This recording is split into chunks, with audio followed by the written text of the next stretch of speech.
My name is Sonny Sandhu, I live in Glasgow and I support Glasgow Rangers in Manchester United. We first sort of realised Sonny wasn't developing the way he should be, and then when he was about 18 months, just before he was 2, we realised he had autism. And from then it was just kind of a struggle with nursery, school, everything's a fight. Even going to like little groups, I remember when Sonny was 3, I took him along to a little soccer group, and for him, just the amount of people that were there, it was just sensory overload all the time. He couldn't follow instructions. He was non-verbal, which was a real barrier. He was frustrated a lot of the time and therefore was upset a lot of the time. So it was, when you think back, it was difficult. Very difficult. Yeah. Very difficult. Making friends was difficult for him because he couldn't communicate. Going to clubs, any sort of normal thing you would do at mother and toddlers, everything was just quite difficult. They wouldn't let him go to mainstream school. They wanted to put him in a special unit. Says he would be a bit better there, but he overcome that and developed himself into a great wee student, didn't he? Yeah. And then probably about that age, that's when his brother started playing football, and that's when we would take him with us, and he just loved it, absolutely loved it. He found the environment difficult, you know, with the amount of people there, the noise, the shouting, etc. With the back garden was always when I played football with my family, with my mum, my dad, my brother, even my little sister. He was desperate to, he asked us all the time, Sonny play, Sonny play. So we would play out in the back garden with him and stuff, but the reality was we thought, well, this will just never happen for him. The hard bit of that was, see, being autistic, it slows down your motoring skills. So with Sonny's hand coordination, his feet coordinations were absolutely terrible. He couldn't move his feet quick enough to kick a ball.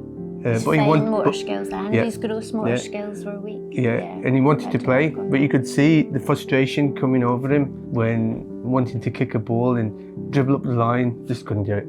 I've just always loved it. And I was like, I want to go on a pitch and show what I'm made of. So we knew he wanted to do that, and we thought, well, socially it'll be really good for him. So Leanne started looking for somewhere where, you know, they would accept autistic children and help him along with the game. He needs someone who gets it, who understands how to engage him, and then he'll learn to improve, because that's what we kind of had to do with his language and his speech, learn what engages him, and then the language will come out of him, kind of thing. As Johnny said, I just thought there must be something out there.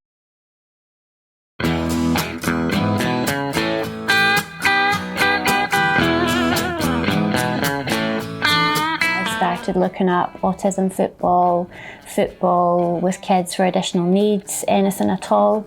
And I couldn't really find anything, so I just started asking football clubs, local ones, big ones, and Rangers were the very first ones to get back to me. My name's Jamie McMillan. I'm a Community Hub Officer for the Rangers Charity Foundation, and I coach on Wednesday nights at the Autism Friendly Football Sessions. The sessions that we run, we have got a wide range of kids with loads of different needs, loads of different goals they wish to achieve. If it is coming to the football sessions to develop their social skills, meet new friends, find a comfortable space for them to learn, and we've also got kids who wish to develop their football skills, get a little bit better, prep themselves for going into mainstream football. I was gobsmacked.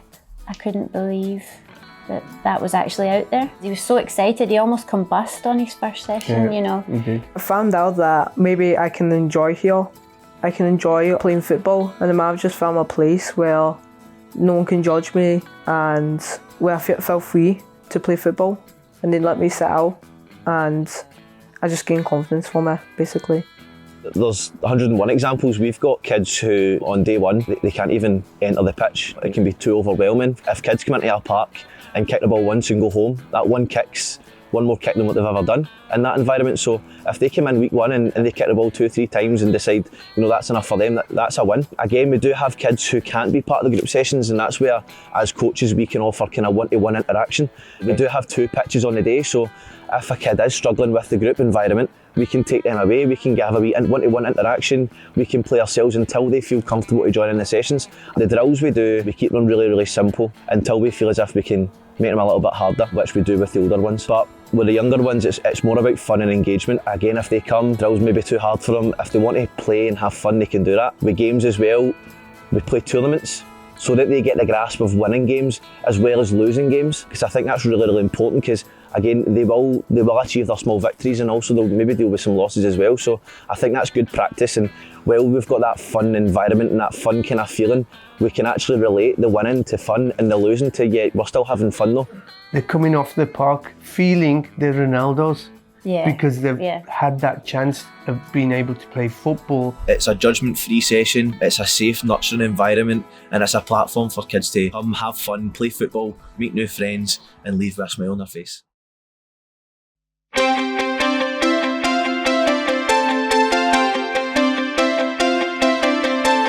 His confidence was absolutely brilliant. When he was coming off the pitch, he was buzzing. And that gave him the hunger to then go, well, you know, I'd like to play football. And he always says, look, do you think I'll ever play football? So we took the chance. I'm Tony McHugh. I'm the assistant coach here at Eastern Hampshire Football Club. Sonny joined the club. He was nervous, but the very first game he came in and you wouldn't even think he's got autism. Came right in the team, scored the goal in the very first game. He had this tendency of just bombing up the line because he was desperate to score a goal. And then come about the 80th minute, he had a corner and they go, Sonny, you take the corner. And he took the corner and he went directly in. It was like, just like our corner. Well, that's went in. And we just saying run away. It was magic. Seeing Sonny score, I mean, Leanne was on one side of the pitch, I was the other one. We stood there and just cried. Yeah, I couldn't actually, sort of, if I go to Johnny, I'll go to pieces, so I just stayed where I was, but I just couldn't hold the tears in. I was so overcome with emotion for him and pride. Because of the journey you've taken from the age, of 5, 6 to where you've got to, and it hasn't ended by any means, but getting to that point and your son scoring from a corner, and for us it was just so emotional. We're both crying, all the other parents are looking and they're going, what's going on with them too, but they didn't understand where we'd come from. We've been looking for a left back for a long time. We've got one left footed player as an attacking player, and he's just been a missing piece of the puzzle. Now he plays left back and he's flying. He's flying, he's scoring goals, he's running up and down that left wing like a maddie.